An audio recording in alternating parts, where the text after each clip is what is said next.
The celebration in the command center of Station Vex 7 had been going on for 3 hours now.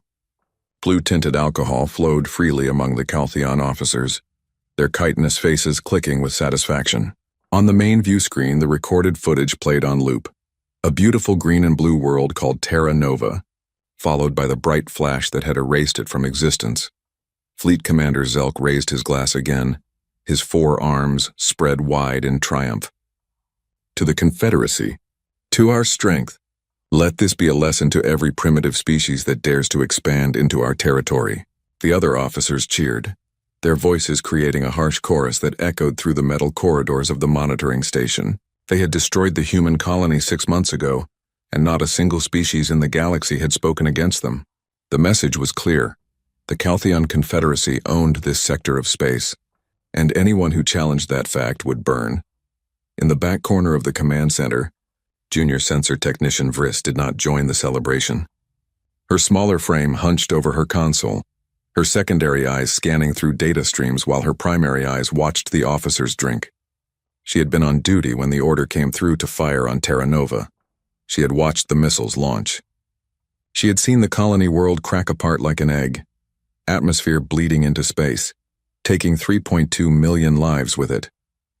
The official report said the humans had been warned. They had established their colony in Caltheon space without permission. They had refused to evacuate when ordered. They were criminals, the report said. Pirates. A threat to galactic stability. Vriss had read the report. She had also read the actual communications logs, the ones that were not included in the official version. The humans had tried to negotiate. They had offered to pay for the land. They had begged for time to relocate. They had sent images of their children, their families, their farms and schools and hospitals. The Caltheon government had responded with a countdown timer. 72 hours. Then the missiles. Vriss shook her head and returned her attention to her console. It was not her place to question orders. She was a sensor technician, not a politician. Her job was to watch the screens and report anomalies. And right now, there was definitely an anomaly. She leaned closer to her display, her antennae twitching with confusion. A single contact, moving through Caltheon space at a speed that should have been impossible. It had appeared on her sensors 14 hours ago, jumping in at the edge of the contested zone. Since then, it had been moving in a straight line, ignoring all established transit corridors, passing through heavily patrolled military sectors without slowing down. Vriss had sent 3 reports about the contact already. Each time, her supervisor had dismissed it as a sensor echo or a data processing error. But the contact was still there, still moving, and it was getting closer. She ran another diagnostic on her equipment. Everything checked out. The sensors were working perfectly. This was not a glitch. The contact was real and it was moving fast, very fast, faster than any ship she had ever tracked before. Vriss adjusted the display, trying to get more information. The computer struggled to identify the vessel. Its energy signature was strange, fluctuating in patterns that made no sense. It was not broadcasting any identification codes. It was not responding to hails. It was simply moving forward like a blade cutting through flesh. Commander Zelk. Vriss called out, her voice barely audible over the celebration. Sir, I need you to look at something. Zelk did not hear her. He was too busy telling a story about the look on the human ambassador's face when he learned about Terra Nova. The other officers laughed, spraying droplets of blue alcohol across the command center floor. Commander, Vriss raised her voice, her tone sharp with urgency. This time Zelk heard her. He turned, his multiple eyes narrowing with irritation. What is it, technician? Can you not see we are celebrating a great victory? Sir, there is a contact moving through our space. It has been approaching for 14 hours. It is not responding to any communications. Zelk waved one of his lower arms dismissively. Pirates, smugglers, send a patrol ship to investigate. Sir, this contact is moving at 0.97 light speed. No patrol ship can intercept it. The command center grew quieter. Several officers turned to look at Vriss, their celebration interrupted. Zelk walked over to her console, his heavy footsteps echoing on the metal floor. Show me. Vriss transferred her display to the main screen. The celebration footage of Terra Nova's destruction vanished, replaced by a star map showing the Caltheon Confederacy's territory. A single red dot moved across the map, leaving a trail behind it like a drop of blood in water. What is that? Zelk asked, his voice losing some of its confident edge. Unknown, sir. It appeared at the edge of our territory 14 hours ago. It has been moving in a direct line ever since. Current heading? Vriss paused, running the calculation again to make sure. Current heading is toward Caltheon Prime, sir. A cold silence fell over the command center. Caltheon Prime was their homeworld. 17 billion Caltheon citizens lived there, packed into massive cities that covered 3 continents. It was the heart of their civilization, protected by the largest defensive fleet in known space. Zelk stared at the screen, his antennae rigid with tension. What kind of ship is it? Military, civilian? What species? Unknown, sir. The energy signature does not match anything in our database. It is broadcasting no identification. It is not using any known communication frequencies. Have we tried to intercept it? 2 patrol groups attempted intercept in the Helric sector. The contact did not slow down or change course. It passed through their position before they could engage. Zelk's primary eyes widened. It went through? Through our patrols? Yes, sir. It did not go around. It went directly through their formation. The patrol ships reported severe sensor interference and temporary system failures, but no hostile action. By the time their systems recovered, the contact was gone. One of the other officers, a weapons specialist named Krell, stepped forward. It must be a scout ship. Or a probe. Nothing that small could threaten Caltheon Prime. How do you know it is small? Vriss asked quietly. Krell turned to her, irritation clear on his face. Because only small ships can move that fast. Everyone knows this. Vriss pulled up another display. Sir, I have been analyzing the energy readings. Whatever this is, it is not small. Based on the gravitational distortion it is creating, I estimate its mass to be at least 3 times that of a Caltheon battlecruiser.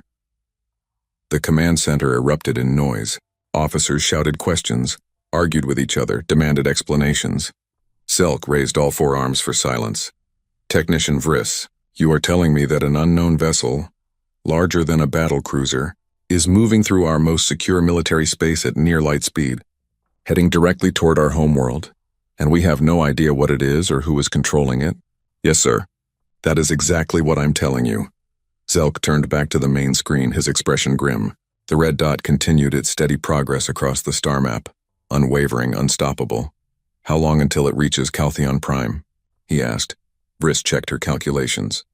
At current speed, approximately 47 hours, sir. Send an immediate alert to Fleet Command. All ships in the system are to move to defensive positions around the homeworld. I want every sensor station between here and there tracking this thing. And I want linguists analyzing every communication frequency we have. Maybe we are missing its transmissions. Yes, sir. Vriss turned back to her console, her fingers moving rapidly across the controls as she sent out the alerts. The celebration was over. Officers scattered to their stations, the blue alcohol forgotten. The command center transformed from a party to a war room in seconds. For the next 30 hours, Vriss did not leave her station. She tracked the contact as it moved through Caltheon space, unchanging in speed or direction. Other sensor stations confirmed her readings. This was no glitch. This was real. Fleet Command deployed over 800 warships to defensive positions around Caltheon Prime. It was the largest military gathering in Caltheon history. Surely, Vriss thought, nothing could threaten such a force. But the contact did not slow down. It did not change course. It simply kept coming. Vriss tried everything she could think of to identify the vessel. She compared its energy signature to every known species in the database. Nothing matched. She analyzed its propulsion system, trying to understand how it could maintain such speed without burning out its engines. The math did not work. According to everything she knew about physics, the ship should have torn itself apart hours ago. But it had not. It just kept coming. 17 hours before the contact would reach Caltheon Prime, something changed. The ship began broadcasting. Vriss almost missed it. The signal was faint, buried in subspace frequencies that were rarely used. But her equipment picked it up, and she immediately routed it to the linguistics team. 10 minutes later, her console lit up with an urgent message from the linguistics department. She opened it, read the first line, and felt her blood turn cold. She opened a direct channel to Commander Zelk. Sir, the contact is broadcasting a message. Zelk appeared on her screen, his face haggard from lack of sleep. What does it say? Who are they? Sir, the message is in our language. Perfect Caltheon. No accent, no errors. It is repeating on a loop. What does it say? Zelk demanded. Frisk swallowed hard, her mandibles clicking with nervousness. It says, "You killed our children. We are coming." Zelk stared at her through the screen. That is all? Yes, sir. Just those 7 words. Over and over. Our children? Zelk repeated slowly. Then understanding dawned in his eyes. Terra Nova, this is about Terra Nova. The humans, sir. I believe this is a human ship. Zelk laughed, but there was no humor in the sound. Impossible. The humans are a primitive species. They barely have interstellar travel. They cannot build something like this. Sir, what if we were wrong about them? We were not wrong. We studied them for years before we destroyed their colony. They are weak, sentimental. They waste resources on art and music and useless emotions. They are no threat to us. Frisk looked at her screen, at the red dot that continued its relentless approach. Sir, with respect, if they are no threat, why is that ship still coming? Zelk had no answer. He closed the channel without another word. Vriss sat alone at her console, watching the contact move across her screen. In 16 hours it would reach Caltheon Prime. In 16 hours they would learn whether the Caltheon Confederacy's greatest military force could stop a single human warship. She thought about Terra Nova. She thought about the 3.2 million humans who had died there. Children, families, people who had come to a new world looking for a better life. And she thought about the message playing over and over in the darkness of space. You killed our children. We are coming. Vriss pulled up the footage of Terra Nova's destruction again, watching it with new eyes. She saw the missiles strike. She saw the atmosphere burn. She saw the world die. And for the first time she wondered if perhaps the Caltheon Confederacy had made a terrible mistake. The contact continued moving forward. The message continued broadcasting. And somewhere in the command center, a party that had celebrated death was now preparing for the consequences.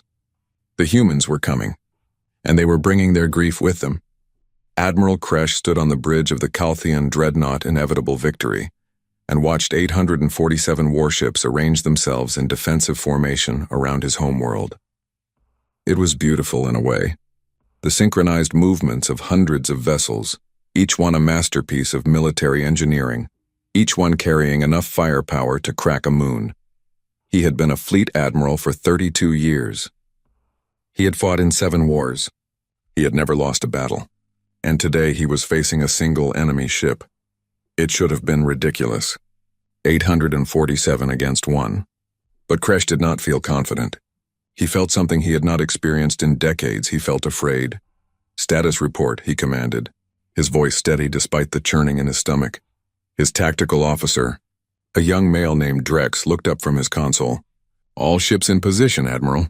Weapon systems charged, shields at maximum. We have overlapping fields of fire covering every possible approach vector. And the contact? Still approaching, sir. Speed unchanged. Distance 400,000 kilometers and closing. It will enter weapons range in approximately 12 minutes. Kresh nodded slowly. 12 minutes until they would learn the truth about this mysterious vessel. 12 minutes until they discovered whether the humans were truly as primitive as the intelligence reports claimed. He walked to the main view screen and stared at the stars. Somewhere out there beyond the range of visual sensors, the human ship was coming. The ship that had crossed 200 light-years of Caltheon space without stopping, without slowing, without acknowledging any attempt at communication. The ship that had sent that terrible message. You killed our children. We are coming. Admiral, Drex called out. Fleet Command wants to know if we should attempt communication one more time. Kresh considered it. They had been trying to contact the human vessel for the past 30 hours.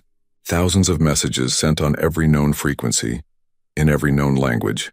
The humans had not responded to any of them. They had simply continued forward, broadcasting their 7-word message like a funeral bell. No, Kresh decided. They have made their intentions clear. They are not here to talk. Prepare to engage the moment they enter weapons range. Yes, sir. Kresh returned to his command chair and pulled up information about the humans on his personal display. There was not much. The species had only achieved faster-than-light travel 40 years ago. They had established a dozen colonies, all of them small, all of them struggling. Their military consisted of converted cargo vessels and outdated patrol craft. They had no dreadnoughts, No battle carriers. No planet-killer weapons.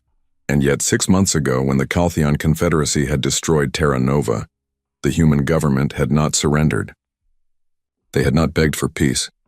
They had simply gone silent. The intelligence analysts said the humans were in shock. They said the species was broken, leaderless, scattered. They said it would take decades for humanity to recover from the loss of their largest colony. But if that was true, what was this ship? Where had it come from? How had the humans built something that could move so fast, that could ignore Caltheon patrols like they did not exist? 5 minutes to weapons range, Drex announced. Kresh pushed the questions from his mind. It did not matter where the ship came from. It only mattered that it would soon be destroyed. 847 ships against one. The outcome was certain. It had to be certain. All vessels, this is Admiral Kresh, prepare to fire on my command. Concentrate all fire on the target. I want overwhelming force. I want that ship vaporized in the first salvo. Do not give them time to respond. Acknowledgements flooded in from the other ships. Weapon officers across the fleet made final adjustments to their targeting systems. Missile bays opened. Energy cannons powered up. Kinetic accelerators loaded their rounds.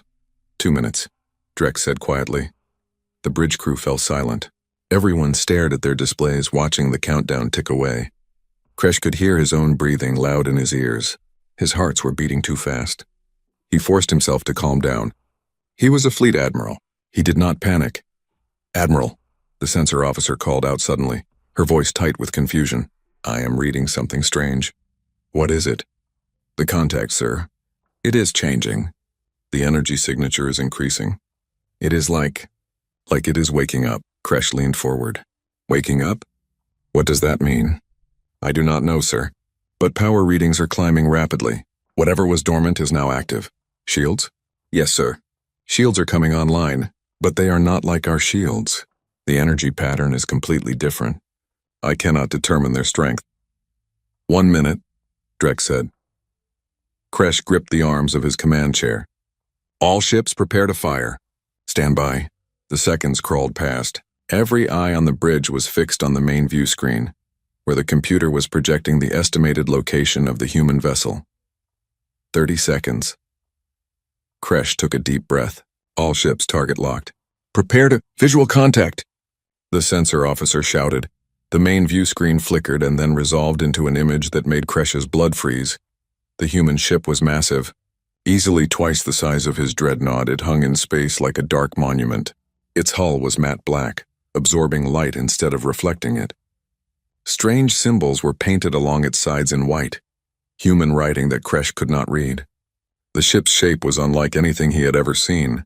Sharp angles, aggressive lines. Every part of it looked designed for one purpose: war. And above the writing, in letters large enough to see from thousands of kilometers away, was a single word in Caltheon: absolution. In range, Drex whispered. Kresh found his voice. All ships, fire! Fire everything! The space around Caltheon Prime erupted with violence. 847 warships opened fire simultaneously.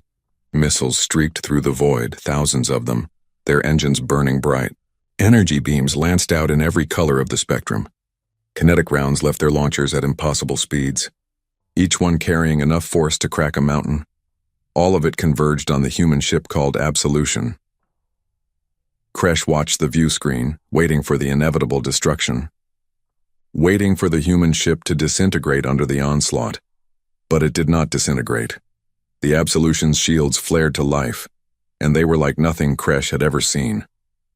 Instead of the usual blue or green bubble that Caltheon shields projected, these shields rippled like liquid metal. The missiles struck and exploded, creating massive fireballs. The energy beams hit and dispersed.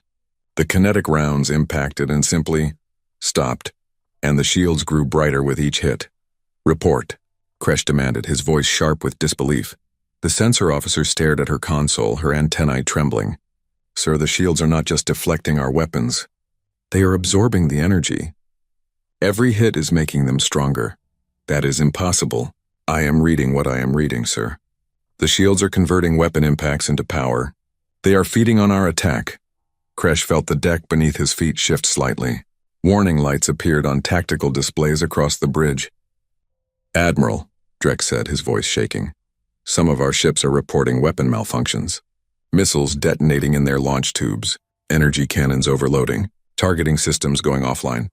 How? The human ship has not fired a single shot. I do not know, sir. It is like our weapons are turning against us. On the view screen, the Absolution remained perfectly still, absorbing the continued bombardment without apparent effort. Its shields had gone from bright to blinding, illuminating the surrounding space like a small star. Then slowly, deliberately, the human ship began to move forward. It is advancing, the helm officer reported, his voice barely above a whisper. Heading directly toward the fleet formation. Kresh made a decision. All ships cease fire. Fall back to secondary positions. Recalibrate weapons and... The communication from one of the cruisers in the outer formation cut him off. Admiral, this is Captain Velk aboard the Righteous Fury. We are experiencing catastrophic systems failures. Multiple explosions in engineering. We are losing hull integrity. The transmission ended.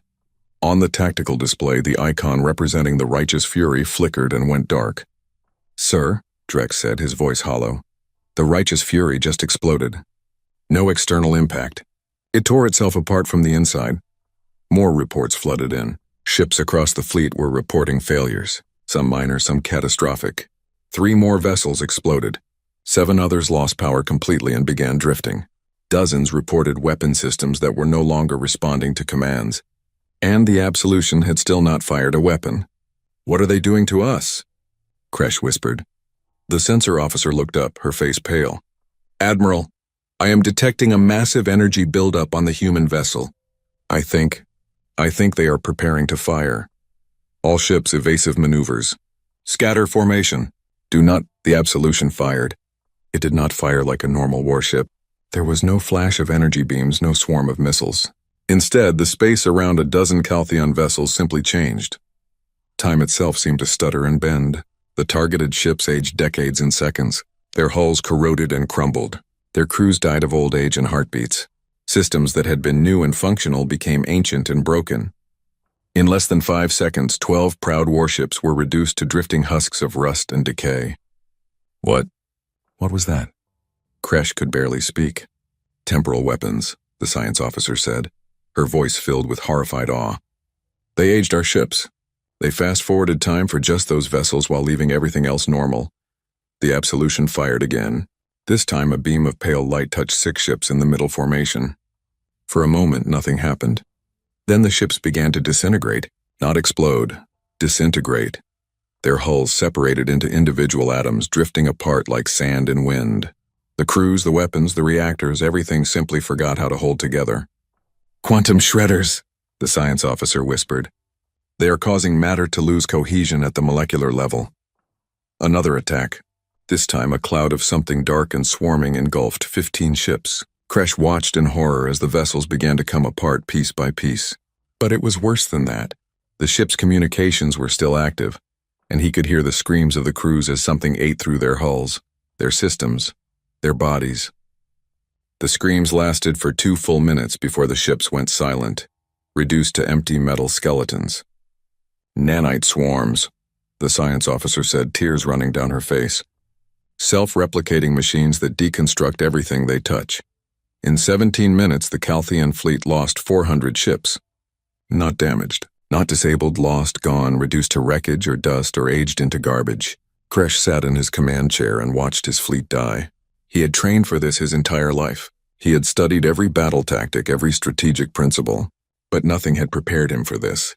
Nothing had prepared him to face an enemy that did not fight like anyone else. An enemy that had weapons that should not exist. An enemy that treated the greatest fleet in Caltheon history like it was nothing. Admiral, Drek said quietly, we need to retreat. We need to fall back and regroup. Kresh looked at the tactical display. Half his fleet was gone. The other half was in disarray, scattered across the system, trying desperately to stay out of range of the Absolution, and the human ship was not pursuing them. It was continuing on its original course, heading directly toward Caltheon Prime. Send the order, Kresh said, his voice defeated. All ships retreat to the inner system. Defensive positions around the homeworld. Maybe the planetary shields will slow them down. As the remaining ships fled, Kresh kept his eyes on the Absolution. The black ship moved through the debris of his fleet untouched, unstoppable. Its shields had dimmed now that the attack had stopped, but they still glowed faintly, like embers. And on its hull, that single word mocked him. Absolution. Somewhere aboard that ship, Kresh knew, were humans. The species he had been told was primitive, weak, no threat. They had been wrong. So terribly, catastrophically wrong. And now, as the Absolution approached Caltheon Prime with 17 billion civilians huddled beneath its gaze, Kresh realized the truth. The humans had not come to fight a battle. They had come to deliver judgment. The Galactic Council chamber was designed to inspire awe and cooperation. Built on the neutral station of Concordia, the circular room featured seats for representatives from 73 different species, all arranged in concentric rings around a central holographic display. The walls were transparent, offering a view of the spinning galaxy beyond. It was a place where civilizations came together to solve problems peacefully. Right now, it looked like chaos. Ambassador Telvin of the Raxian Unity was shouting at the Caltheon representative, his translator struggling to keep up with his rapid speech. The Brevix delegation was arguing with the Helrics, who were arguing with the Cortani, who were arguing with everyone. Voices in 100 languages filled the chamber, creating a wall of noise that threatened to drown out all reason. At the center of it all, displayed on the massive hologram for everyone to see, was footage of the Absolution tearing through the Caltheon Defense Fleet. Council Director Mirana, a Vexen with silver skin and too many eyes, struck her resonant staff against the floor 3 times. The sound cut through the noise like a blade, bringing a temporary silence. Order. Mirana's voice carried authority earned over 40 years of diplomatic service. We will have order in this chamber, or I will clear it and make decisions without your input. Is that understood? The delegates settled reluctantly into their seats, though the tension remained thick in the air. Mirana turned to the Caltheon representative, Ambassador Kelthax, who sat alone in his delegation section. He looked exhausted, his chitinous skin dull, his antennae drooping. Ambassador Kelthax, Mirana said, her tone formal but not unkind. Please provide an update on the current situation. Kelthax rose slowly, his forearms hanging limp at his sides. The human warship Absolution has entered orbit around Caltheon Prime. Our remaining defensive fleet has taken positions between the ship and our homeworld. But, he paused, mandibles clicking with distress. But after what happened to our outer fleet, no one believes we can stop them if they choose to attack. How many casualties so far? Asked Ambassador Chen of the Human Confederacy, his voice cutting through the chamber like ice. Kelthax turned to look at Chen, and something like fear flickered in his eyes. 413 ships destroyed. 217,462 Caltheon military personnel killed. Approximately 300,000 more injured or missing. Chen nodded slowly. He was an older human with gray hair and deep lines around his eyes. He wore a simple black suit with no decorations except for a small pin on his lapel, a green and blue circle representing Terra Nova. And how many humans did your government kill when you destroyed Terra Nova? Chen asked, his voice perfectly calm. Kelthax's antennae drooped further. 3,200,741 according to your own census data. 3,200,741, Chen repeated. Men, women, and children, scientists and farmers, teachers and artists, people who had never held a weapon in their lives, people whose only crime was building homes on a world you claimed to own. Ambassador Chen, Mirana interrupted gently. This council has already discussed the legality of the Caltheon action against Terra Nova. While many of us found it excessive, it was technically within their rights under the Territorial Sovereignty Accords. The humans were in Caltheon space without permission. Chen turned his cold gaze on Mirana. We tried to get permission for 3 years. We filled out every form. We followed every protocol. We offered payment. We offered trade agreements. We offered everything except leaving our families to die in the cold of space. The Caltheon government denied your requests, Mirana began. They denied our requests and gave us 72 hours to evacuate an entire planet. Chen's calm facade cracked, showing the fury beneath. Do you know how long it takes to evacuate 3 million people? Do you know how many ships that requires? We did not have time. We told them we did not have time. We begged for an extension. Just one more month. One more week, he pointed at Kelthax without looking at him. They started their countdown anyway. And when it reached 0, they fired. They killed everyone. Everyone. Including my granddaughter. The chamber fell silent. Chen took a breath and straightened his suit, his composure returning like a mask. So please, Council Director, do not lecture me about territorial rights and legal technicalities. My government does not care about your laws anymore. Your laws did not save our children. Mirana closed several of her eyes, a sign of distress in Vexen culture. Ambassador Chen, we understand your grief. We understand your anger. But what your ship is doing, these weapons it is using, this is beyond anything we have ever seen. How did humanity develop such technology? Chen smiled, and it was not a pleasant expression. Motivation. When you have to bury 3 million of your people. When you have to tell mothers that their children are gone. When you have to admit that you failed to protect an entire world. Motivation becomes very easy to find. Where did the absolution come from? Asked Ambassador Telvin of the Raxian Unity. Our intelligence reported that humanity had no heavy warships under construction. No weapons programs that could produce anything like what we have seen. You are correct, Chen said. We had no such programs. 6 months ago, we could barely defend our own shipping lanes. But then Terra Nova died and something changed. Our scientists stopped working on commercial applications. Our engineers stopped designing colony ships. Every resource, every brilliant mind, every factory we had was redirected to a single purpose, making sure that what happened to Terra Nova would never happen again. He pulled up a holographic display, showing the absolution from multiple angles. We built this ship in 4 months. 4 months from design to deployment. We did not sleep. We did not rest. We worked every single day driven by the faces of the dead. Every person who helped build the absolution lost someone at Terra Nova. We built it from grief and rage and determination. 4 months, Mirana whispered. That is impossible. A ship that size should take years. Nothing is impossible when you are properly motivated, Chen said flatly. The absolution has exactly one purpose, to ensure the galaxy understands that humanity will not be victims ever again. By committing genocide? Kelthax found his voice standing up in his section. By destroying an entire species? Is that your justice?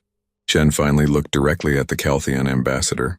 Tell me, Kelthax, when your government was debating whether to destroy Terra Nova, did anyone argue for mercy? Did anyone suggest a peaceful solution? Did anyone think about the children who would die? Kelthax's mandibles moved, but no sound came out. I see, Chen said. So you made your decision with full knowledge of what it would mean. You chose to kill civilians. You chose to make an example of us. You chose to show the galaxy that the Caltheon Confederacy was strong and humans were weak. He turned to address the entire chamber. Well, you succeeded.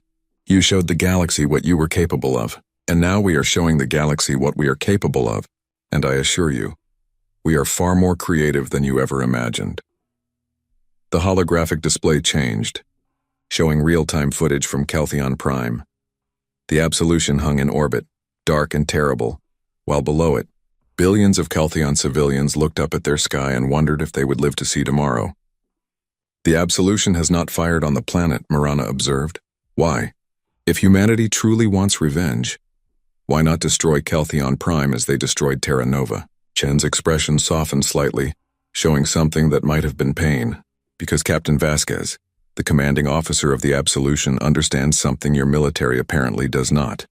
She understands the difference between justice and genocide. She lost her daughter at Terra Nova, her only child, a girl who loved music and wanted to be a doctor, a girl who died screaming as the atmosphere burned. He paused, letting the image sink in. Captain Vasquez could destroy Caltheon Prime with a thought. She has the weapons. She has the anger. But she also has restraint. She has mercy. 2 qualities your government did not show when they murdered her daughter. Then what does she want? Kelthax asked desperately. What will make the humans leave? I do not know, Chen admitted. She is not taking orders from our government anymore. She went rogue after Terra Nova, took the absolution before it was officially commissioned, and left Earth without permission. We have been trying to contact her for 6 months. She does not respond. This caused a new wave of concerned muttering in the chamber. You are telling us, Mirana said slowly, that the single most powerful warship in the galaxy is controlled by a human who has lost everything and is operating outside your government's authority. Yes. And you have no way to stop her? We could not stop her even if we wanted to, Chen said. The absolution was designed by people who knew what they were building.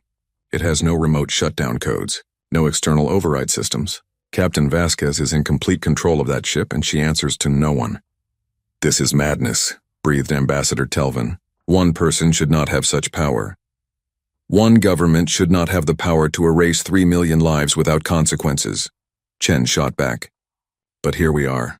You all sat in this chamber 6 months ago and watched the footage of Terra Nova burning. You all had the chance to condemn the Caltheon government, to impose sanctions, to demand reparations, to do anything that might show humanity that the galaxy cared about justice. He looked around the chamber, meeting the eyes of delegates from dozens of species, and you did nothing. You gave speeches about territorial sovereignty. You talked about setting dangerous precedents. You worried about offending the Caltheon Confederacy because they are powerful and humans are weak. So we learned a valuable lesson that day. We learned that in this galaxy, justice only exists if you are strong enough to take it yourself. Mirana struck her resonant staff again, though more gently this time. What would you have us do, Ambassador Chen? How can we resolve this situation? Chen smiled again, and this time there was no warmth in it at all. I would suggest you contact Captain Vasquez and ask her yourself. But I will give you some advice. Do not insult her by suggesting she show mercy to the people who killed her daughter. Do not ask her to walk away in the name of peace, and definitely do not threaten her with military action, because we all saw what happened to the last military force that tried to stop her. He sat down, his posture making it clear he was done speaking. Mirana turned to the holographic display which still showed the absolution in orbit above Caltheon Prime. Open a channel to the human vessel. All frequencies. The communication officer worked for several minutes before shaking his head. Council Director, the absolution is not responding to hails. Keep trying, Mirana ordered. For 3 hours the council tried to establish contact with Captain Vasquez. They sent messages in every human language. They broadcast on emergency frequencies. They even had Ambassador Chen personally record a plea for communication. Nothing worked. The absolution remained silent, hanging in orbit like a sword waiting to fall. Finally, just as the council was about to adjourn in frustration, the communication officer gasped. We have a response. Audio only. Patching it through now. The chamber fell silent as a human voice filled the air. It was a woman's voice, calm and cold, speaking perfect galactic common. This is Captain Elena Vasquez of the human warship Absolution. I have received your messages. I appreciate your concern. However, this is a matter between humanity and the Caltheon Confederacy. The rest of the galaxy made their position clear when Terra Nova died.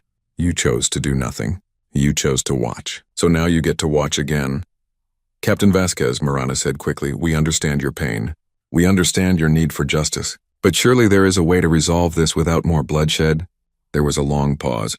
When Vasquez spoke again, her voice was softer, almost sad. Director, do you have children? Mirana blinked several of her eyes. Yes, 3 offspring. Imagine them dead. Imagine them burning. Imagine knowing that you could have saved them if you had just been stronger, just been faster, just been better. Can you imagine that? Yes, Mirana whispered.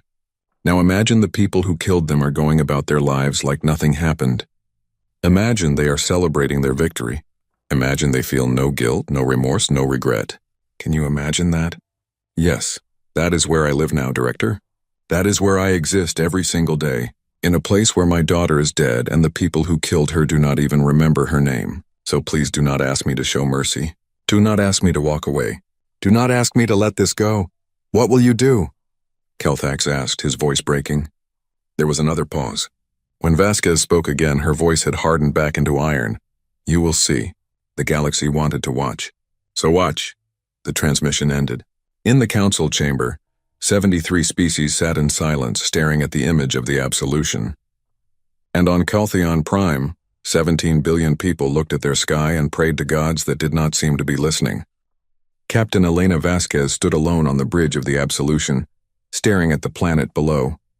Caltheon Prime filled the view screen, a world of blue oceans and green continents, cities that glittered like jewels, clouds that drifted across the surface in peaceful patterns. From orbit it looked beautiful.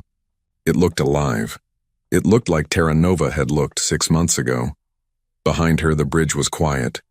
Her crew of 147 humans moved through their duties with practiced efficiency. Their faces set in expressions she knew well: grief, anger, determination.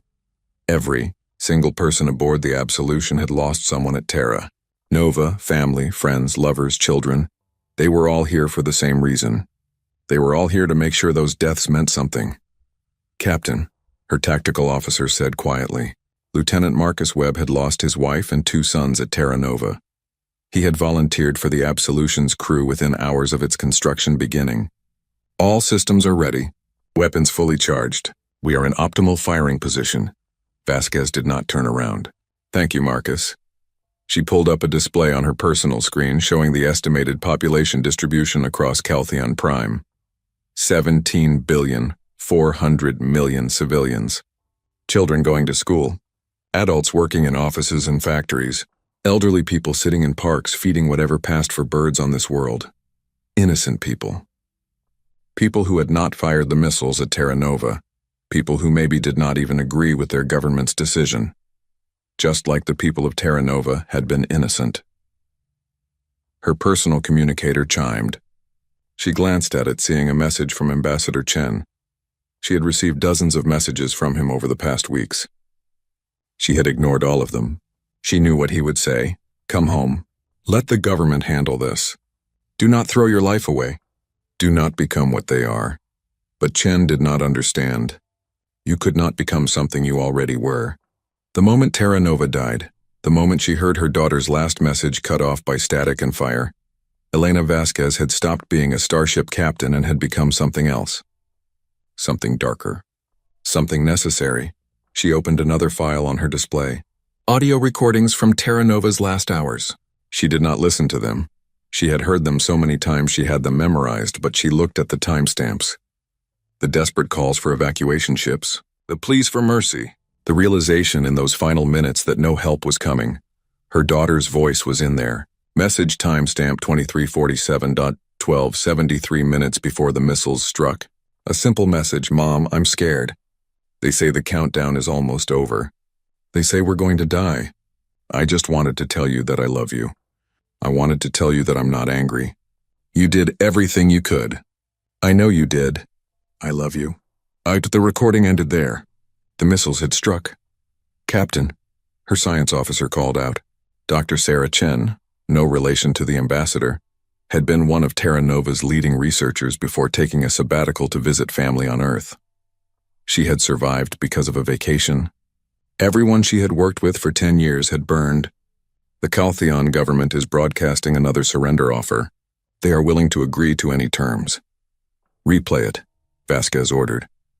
The voice of Caltheon Premier Thrax filled the bridge. He sounded desperate. "Captain Vasquez, please. I am begging you. Our government was wrong. We were wrong. We should not have destroyed Terra Nova. We should have negotiated. We should have shown mercy. But punishing billions of innocent civilians for the decisions of a few leaders, that is not justice. That is revenge. Please, I am begging you, do not do this." The transmission ended. Vasquez laughed, a bitter sound. "He is begging. Now he begs. Where were his begs when we asked for time to evacuate? Where was his mercy when our children were dying?" She turned to face her crew. They were watching her, waiting. They trusted her. They believed in her. They had followed her across the galaxy to this moment. "Premier Thrax is correct about one thing," she said, her voice carrying to every corner of the bridge. "Punishing billions of innocent people for the decisions of their government would not be justice. It would be genocide. It would make us exactly like them." She saw relief flicker across some faces, confusion across others. "So I am not going to destroy Caltheon Prime," Vasquez continued. "I am not going to kill their civilians. I am not going to make their children pay for the sins of their parents, Captain," Marcus asked carefully. "Then what are we doing here?" Vasquez smiled, and it was not a kind expression. "We are going to give them something worse than death. We are going to give them memory." "Sarah, initiate remembrance protocol." Dr. Chen hesitated. "Captain, are you sure? Once we start this, there is no stopping it. The changes will be permanent. I am sure. Begin." Chen nodded and turned to her console. Her fingers moved across the controls, entering the commands that would activate systems the Absolution's designers had built specifically for this moment. Below, on Caltheon Prime, strange things began to happen. In the capital city of Kelthera, a massive monument to military victory suddenly dissolved. The stone and metal simply broke down into their component atoms and drifted away on the wind. The millions of Caltheon who witnessed it stared in horror, not understanding what was happening.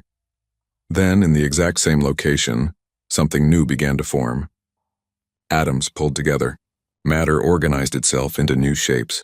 In less than 5 minutes, where the military monument had stood, there was now something different. It was a memorial, but not a Caltheon memorial. The names were wrong.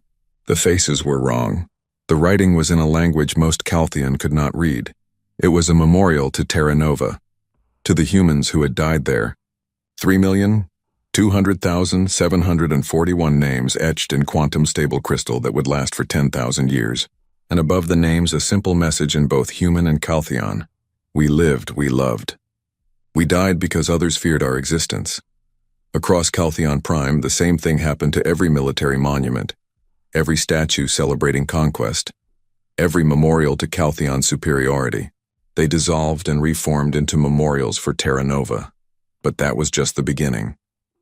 Every screen on Caltheon Prime, every computer, every communicator, every display of any kind, suddenly activated. The Caltheon tried to shut them off, but they would not respond. Instead, they all showed the same thing, faces, human faces. 3,200,741 of them. They appeared in sequence, each one displayed for exactly 3 seconds. A name, an age, a brief description of who they were. Sarah Martinez, age 7. She loved drawing pictures of her family. James Okonkwo, age 42. He was a teacher who believed every child deserved an education. Ming Jiang, age 65. She was a grandmother who made the best dumplings anyone had ever tasted, on and on. For hours, for days. Every single person who had died at Terra Nova, their faces displayed for the entire planet to see. The Caltheon tried to turn off their devices. They tried to look away, but the images were everywhere. On their streets, on their buildings, projected in the sky itself. There was no escaping the faces of the dead, and with each face came a voice. The Absolution's AI had analyzed every piece of data from Terra Nova, every recording, every communication, and had constructed voice profiles for each person who had died. Now those voices spoke. My name was Michael Foster. I was 16 years old. I wanted to be a pilot. I died before I could graduate school. My name was Amara Okafor. I was 28 years old. I had a daughter who lived on Earth. I never got to say goodbye. My name was Robert Chin. I was 53 years old. I had just opened a bakery. I died trying to help my neighbors reach the evacuation ships that never came. Premier Thrax appeared on the Caltheon news networks, trying to calm his people. This is a psychological attack. Turn off your devices, go inside. This will pass, but it did not pass. The voices continued. The faces continued. Day after day, the people of Caltheon Prime were forced to confront the reality of what their government had done. On the Absolution, Vasquez watched the monitoring displays. She could see the chaos on the planet below. She could see the Caltheon struggling to cope with the constant bombardment of human faces and voices. Some were angry. Some were defiant. But many, she noticed, were beginning to cry. Captain, Marcus said quietly, we are receiving a transmission from the planet. It is not from the government. It is from a civilian broadcast station. Play it. A Caltheon face appeared on the screen. It was a female, young, her antennae drooping with distress. She was speaking directly to a camera, her voice shaking. My name is Vriss. I am a sensor technician. I was the one who first detected your ship approaching. I am the one who has been tracking you since you entered our space. She paused, mandibles clicking with emotion. I was also on duty when the order came to fire on Terra Nova. I watched the missiles launch. I watched your world die. And I did nothing to stop it. Tears were running down her chitinous face. Vasquez had not known Caltheon could cry. I am sorry, Vriss continued. I know those words mean nothing. I know sorry does not bring back the dead. But I need to say it. I need you to know that not all of us agreed with what was done. Not all of us celebrated. Some of us have been living with the guilt for 6 months, knowing we were part of something terrible. She held up a data pad, showing something to the camera. This is a list of everyone in our military who questioned the order to fire on Terra Nova, everyone who argued for mercy, everyone who said we should give the humans more time. Do you know how many names are on this list? She turned the pad around. Vasquez could see the list. It was long. Hundreds of names. Maybe thousands. We tried, Vriss said, her voice breaking. We tried to stop it, but we were not strong enough. We were not brave enough. We were cowards, and now your faces haunt us. Your voices haunt us. Your dead haunt us. And we deserve it. We deserve every moment of this. The transmission ended. Vasquez stared at the blank screen for a long moment. Then she opened a ship-wide channel. All hands prepare to initiate Phase 2 of Remembrance Protocol. Captain, Sarah said carefully, Phase 2 is the military strikes. Are you certain? Vasquez pulled up the targeting data. Not cities, not civilian areas, only military installations, weapons factories, shipyards, military academies, command centers, every piece of infrastructure the Caltheon military used to build and maintain its power. I am certain. We promised the galaxy they would watch. So let them watch. Fire. The Absolution's weapons came online. But these were not the exotic weapons that had destroyed the Outer Fleet. These were conventional, precise, devastating. 17 minutes. That was all it took. 17 minutes to reduce the Caltheon military infrastructure to ashes. Not a single civilian casualty. Not one hospital struck. Not one school damaged. Just cold, precise destruction of the ability to make war. When it was over, Vasquez opened a channel to Caltheon Prime, to the entire planet, to the entire galaxy. My name is Captain Elena Vasquez. 6 months ago, your government killed my daughter. They killed 3,200,741 human beings. They did this to make a point. They did this to show the galaxy that they were strong and we were weak. She paused, looking at the planet on her view screen. I could destroy your world. I could kill every one of you. I could make you feel the pain we felt, but I am not going to do that. Do you know why? The galaxy listened. Because death is easy. Death is escape. I am not giving you escape. I am giving you memory. For the rest of your lives, you will wake up and see our faces. You will go to work and hear our voices. Your children will grow up learning the names of our dead. Your monuments will honor our victims. Your history will remember our loss. She leaned forward, her voice dropping to something cold and final. You wanted to make an example of us. Consider it done. You are the example now. You are the civilization that murdered millions of innocents and paid the price. Every species in this galaxy will look at you and remember. Every time someone thinks about attacking civilians, they will remember Caltheon Prime. They will remember the Absolution. They will remember that humanity does not forget. She closed the channel. Marcus, she said quietly, set course for the Outer Rim. We are done here. Yes, Captain. As the Absolution prepared to leave orbit, Vasquez took one last look at Caltheon Prime. The planet was covered in memorials now, covered in the faces of human dead. It would stay that way. The quantum-etched monuments were permanent. The AI broadcasts would continue for years. The Caltheon would live. But they would never forget what they had done. And that, Vasquez thought, was a fitting punishment.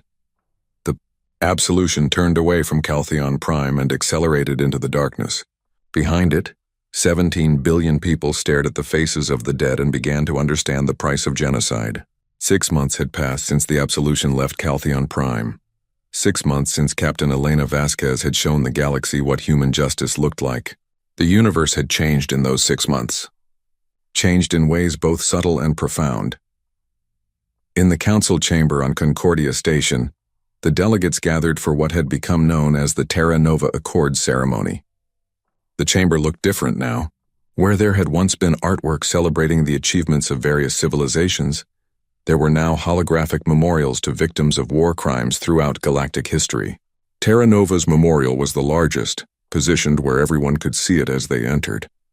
Council Director Mirana stood at the center podium, her silver Vexen skin reflecting the soft lights.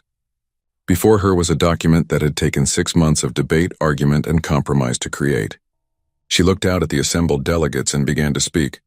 Today we formalize what we all learned 6 months ago, that the taking of civilian lives as a political or military strategy is not merely wrong, it is an invitation for consequences that we as a galactic community cannot control and should not tolerate. She gestured to the document floating in holographic form above the podium. The Terra Nova Accords establish several principles. First, any military action against civilian populations is now classified as a crime against sentience, punishable by the full force of this council. Second, any species that commit such crimes will face mandatory disarmament and reparations. Third, and most importantly, humanity has been granted authority to respond to civilian massacres committed by any species against any species. This last point caused some shifting in seats. It was unprecedented. One species given authority to act as enforcer for the entire galaxy. Ambassador Telvin of the Raxian Unity stood. Council Director, I want to be clear. Are we really giving humans permission to do to others what they did to Caltheon Prime? Mirana's expression was grave. We are not giving them permission. We are acknowledging reality. The absolution still exists. Captain Vasquez still commands it, and she has made it clear that she will intervene in any situation where civilians are being targeted. We can either work with her or pretend we have some authority we clearly do not possess. Where is the absolution now? Asked a delegate from the Cortani system. Patrolling the outer rim, Mirana answered. Captain Vasquez has not returned to human space. She considers her mission ongoing. In the back of the chamber, Ambassador Chen sat quietly. He wore his black suit with the Terra Nova pin. He had not spoken during the debate over the Accords. There was nothing left to say. His government had tried to recall Vasquez dozens of times. She had ignored every order, every plea, every threat. The absolution answered to no one. I call for the vote, Mirana announced. All in favor of ratifying the Terra Nova Accords? One by one, the delegates voted. Some eagerly, some reluctantly, but they all voted the same way. 73 species. 73 votes in favor. 0 against. The Accords were law. Far from the council chamber on Caltheon Prime, life had adapted to the new reality. The faces still appeared on screens every day. The voices still spoke the names of the dead. The quantum-etched memorial still stood in every city, impossible to remove, impossible to ignore. Vriss walked through the memorial plaza in the capital city. It had once been Victory Square, a place where military parades celebrated Caltheon's strength. Now it was covered in human names and faces. Thousands of Caltheon came here every day. Some came to protest. Some came to mourn. Some, like Vriss, came to try to understand. She stopped in front of a particular name. Sarah Vasquez, age 17. The holographic display showed a young human girl with dark hair and bright eyes, smiling at something off camera. Below the image was a brief biography. Sarah loved music. She played something called a violin. She wanted to become a doctor and help people. She died 73 minutes after the Caltheon missiles struck, when the medical shelter where she was volunteering lost structural integrity. She was trying to save a child when the ceiling collapsed. Vriss read the biography every day. She had read hundreds of them, thousands. She needed to know them. She needed to understand what her government had taken from the universe. They still haunt you. Vriss turned to find an elderly human woman standing beside her. The woman wore simple clothes and leaned on a walking stick. Her hair was white, her face lined with age and grief. I am sorry, Vriss said in halting human standard. She had been learning the language. It seemed necessary. I do not mean to intrude on your memorial. You are not intruding. The woman looked up at Sarah's face. I come here every week. I lost family at Terra Nova. Coming here, seeing the names, hearing the stories, it helps somehow. Vriss's antennae twitched with surprise. You are from Terra Nova? You survived? I was in the orbital station when the missile struck. Medical transport. We saw it happen. We saw the planet burn. We were too far away to help. The woman's voice was quiet, steady. carrying the weight of months of grief. Afterward, I came here. I wanted to see what Captain Vasquez had done. I wanted to understand. And do you? Understand? The woman smiled sadly. I understand that Captain Vasquez gave us something no one expected. Not revenge. Not justice. Something else, memory. She gestured at the memorial around them. On Earth we have a saying. Those who forget the past are condemned to repeat it. The captain made sure no one will forget. Not us, not you. Not anyone. Vriss looked at the thousands of faces surrounding them. Is it working? Do you think what she did will prevent this from happening again? I do not know. But I know that every species in the galaxy watched what happened here. They saw what we lost. They saw what you lost. They saw the price of casual cruelty. The woman turned to Vriss. What do you think? You are Caltheon. Has it changed anything? Vriss was quiet for a long moment. It has changed everything. Our military is gone. Our government is restructuring. Our entire society is questioning everything we thought we knew about our place in the galaxy. She looked at Sarah's face. And we cannot escape the memory of what we did. Every day we see your faces. Every day we hear your voices. It is torture. It is punishment. And it is deserved. The woman reached out and touched Vriss's arm gently. My name is Margaret Chen. My granddaughter died at Terra Nova. She was 6 years old. Vriss felt her eyes filling with tears. I am so sorry. I know you are. I can see it. Margaret squeezed her arm. That is why the captain's plan is working. Because people like you exist. People who can see what was done and feel the weight of it. People who will make sure it never happens again. They stood together in silence for a while. A Caltheon and a human, surrounded by the faces of the dead. In another part of the galaxy, the Brevik's Dominion was having an emergency council meeting. Grand Dominus Krell stood before his military advisors. His scaled face twisted with frustration. Explain to me again why we are not proceeding with the Helrix operation. His chief military strategist, a younger Brevix named Salax, pulled up a holographic display. It showed the Absolution tearing through the Caltheon fleet. Sir, we have analyzed every second of footage from the Caltheon incident. The humans have weapons we cannot defend against. Temporal disruptors, quantum shredders, molecular nanites, and that is just what they showed us. We have to assume they have more. The Absolution is one ship, Krell growled. One ship commanded by a rogue captain. We have a fleet of thousands. Yes, sir. And the Caltheon had 847 ships. The Absolution destroyed 400 of them in 17 minutes without taking damage. Solix brought up another display, this one showing economic data. But the weapons are not even the worst part, sir. Look at what happened to the Caltheon economy. Trade sanctions from 70 species. Required reparations that will take decades to pay. Complete military disarmament. They went from being a major power to a supervised territory in 6 months. He pulled up another image. The memorials covering Caltheon Prime. And this. Every day their people see the faces of the humans they killed. Every day they are reminded of what they did. It is breaking their society. Suicide rates are up 300%. Birth rates have dropped by half. The psychological damage alone is worse than if the humans had just destroyed the planet. Krell stared at the images. He had been planning to attack the Helrix colonies for 2 years. The Helrix had resources the Breviks needed.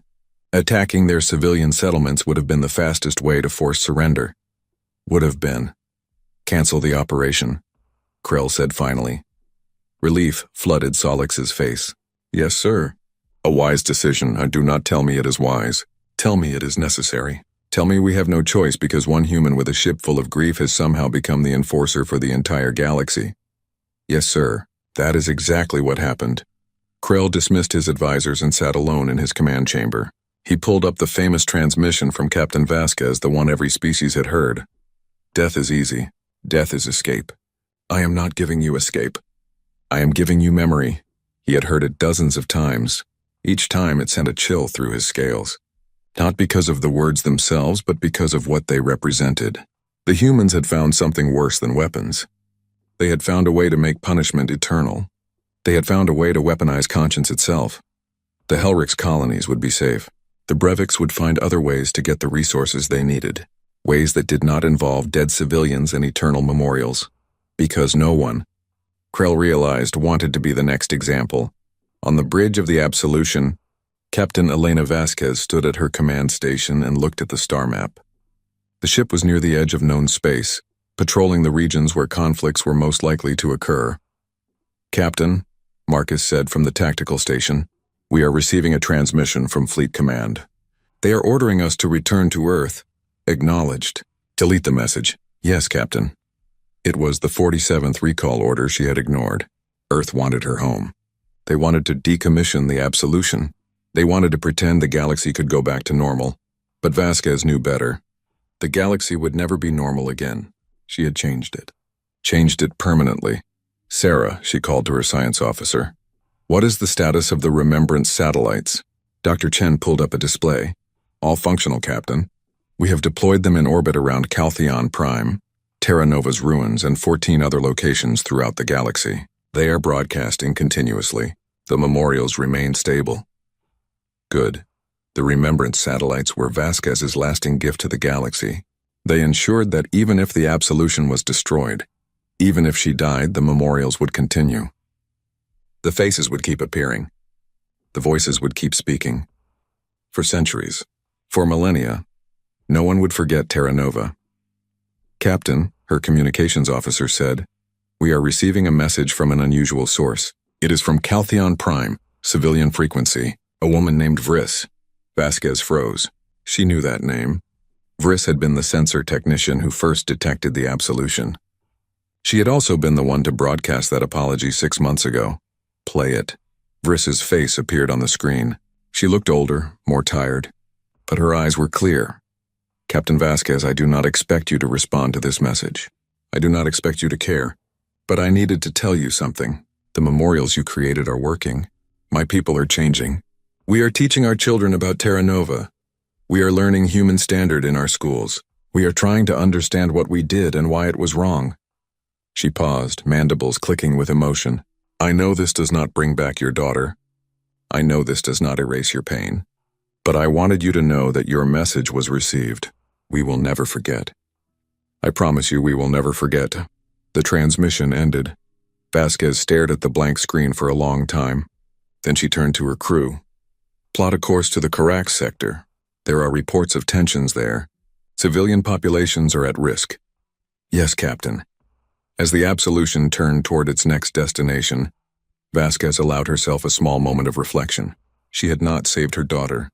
She had not prevented Terra Nova. But maybe, just maybe, she was preventing the next Terra Nova, the next massacre, the next tragedy.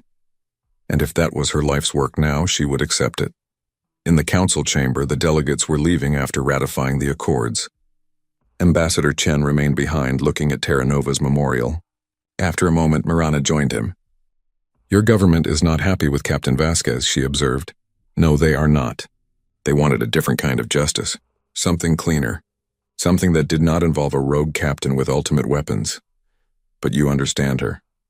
Chen smiled sadly. "I lost my granddaughter at Terra Nova too. A little girl named Lisa. She loved to paint. She would have been 7 years old next month." He touched the Terra Nova pin on his lapel. Elena Vasquez did what she thought was right. She made sure Lisa and all the others would not be forgotten. "How can I condemn her for that?" Mirana was quiet for a moment. Then she said, "The galaxy is afraid of her." "Good. Fear prevents stupidity. Fear makes people think twice before killing children. If the price of peace is that everyone fears one human warship, I will take that trade." What if she becomes what she fought against? What if the Absolution becomes an instrument of oppression? Chen turned to look at Mirana. "Then we will deal with that problem when it comes. But right now, for the first time in centuries, civilian casualties in galactic conflicts have dropped to nearly zero. Species are negotiating instead of attacking. The strong are thinking twice before crushing the weak. That is because of Elena Vasquez. That is because every would-be conqueror looks at the sky and wonders if the Absolution is watching." He started to leave, then paused. "You asked what if she becomes a tyrant? I ask, what if she is exactly what this galaxy needed?" Mirana had no answer. On the outer rim, the Absolution continued its patrol. Silent, watchful, waiting. And across the galaxy, on 1,000 worlds, people looked at their screens and saw the faces of Terra Nova's dead. They learned the names. They heard the stories. They remembered. A Helric's mother teaching her children about Sarah Vasquez, the girl who wanted to be a doctor. a Cortani historian documenting every name, every face, preserving them for future generations. A Iraxian artist creating sculptures in memory of people she had never met but could never forget. The memorials were everywhere now. Not just on Caltheon Prime, but spreading across the galaxy like seeds planted in soil. Species were building their own memorials to Terra Nova. Museums were opening. Schools were teaching about the massacre and what it meant. Terra Nova had become more than a tragedy. It had become a lesson, a warning, a promise. Never again. On a small colony world in the fringe territories, two species that had been on the brink of war sat down to negotiate instead. The mediator pointed to a holographic image of the absolution hanging in the room. "That is the alternative," she said simply. "Talk, or explain to your children why the humans came." They talked. In the military academy on the Vexen homeworld, young cadets studied the Battle of Caltheon Prime.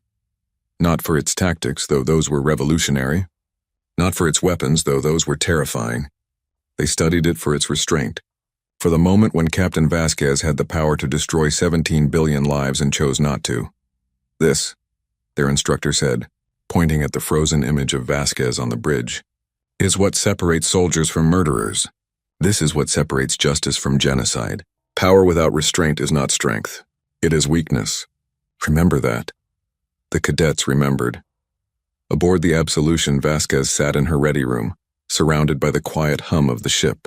On her desk was a single photograph, printed on actual paper in the old human tradition. It showed a young woman with dark hair and bright eyes holding a violin, smiling at the camera. Sarah Vasquez touched the photograph gently. "I did it, baby," she whispered. "I made sure they remember you. I made sure your death meant something. I made sure no other mother has to feel what I feel." There was no answer. There would never be an answer. Sarah was gone, burned away in fire and fury 6 months before her 18th birthday. But her face lived on. Her name lived on. Her story lived on 1,000 worlds, in 1,000,000 memories. In the collective conscience of an entire galaxy, Vasquez stood and walked back to the bridge. Her crew was waiting, watching the sensors, ready for the next crisis, the next conflict, the next moment when someone would need a reminder about the cost of violence. "Status report," she ordered. "All systems nominal, Captain. Patrol route is clear. No conflicts detected in our sector." "Good. Maintain course and speed. Keep scanning." "Yes, Captain." The Absolution moved through the darkness, a black ship against black space, nearly invisible except for the faint glow of its engines. Somewhere behind it, memorials stood eternal. Somewhere ahead, the next crisis was waiting. And throughout the galaxy, beings of every species, every culture, every world, looked at the sky and thought about a human warship named Absolution. They thought about the faces of the dead. They thought about the price of cruelty, and they chose differently, not all of them, not every time. The galaxy was still dangerous, still violent, still full of those who would hurt others for power or profit. But enough chose differently. Enough paused before pulling the trigger. Enough remembered Terra Nova, and decided that some prices were too high to pay. A Caltheon child asked her mother about the human faces that appeared on their screens every morning. The mother knelt down and explained, carefully and honestly, about what their government had done. About the mistakes they had made. About the importance of never forgetting. "But why do we have to remember?" the child asked. "It makes everyone sad." The mother touched her daughter's face gently. "We remember because forgetting would be worse. We remember because 3 million people died, and they deserve to be mourned. We remember because if we forget, we might do it again. Do you understand?" The child nodded slowly. "I think so. We remember so we can be better. Yes, little one, we remember so we can be better." And that, in the end, was what Captain Elena Vasquez had given the galaxy. Not vengeance. Not even justice, not really. She had given them a mirror. A reflection of their worst impulses and their capacity for change. She had given them the faces of the dead and the burden of memory. She had given them a choice. Learn from this, or face the Absolution again. Most were choosing to learn. 6 months after the Absolution left Caltheon Prime, violent conflicts involving civilian casualties had dropped by 78% across the galaxy. 6 months after Elena Vasquez showed the universe what human grief looked like, the strong were thinking twice before crushing the weak. It was not perfect. It was not paradise, but it was better. And in the cold darkness of space, a black warship continued its eternal patrol, carrying the memory of 3,200,741 souls who had died asking only for a chance to live. They were gone, but they would never be forgotten. The Absolution would make sure of that, and the galaxy, watching that dark ship move through the stars, finally understood what humanity had tried to teach them from the beginning. That every life mattered, that every death had meaning. That mercy was not weakness and strength was not cruelty. That children should be protected, not targeted. That colonies should be negotiated with, not destroyed. That the weak deserved compassion, not contempt. These were human values. And now, enforced by human weapons and human will, they were becoming galactic values. Not through conquest, not through domination, through memory, through the eternal presence of the dead, through the simple truth that some sins could never be washed away, only remembered and learned from. Captain Elena Vasquez stood on her bridge, looked at the stars ahead, and allowed herself the smallest of smiles. Her daughter would never come home. Terra Nova would never be rebuilt. The dead would never return, but they would never be forgotten either. And that, she thought, was a kind of immortality.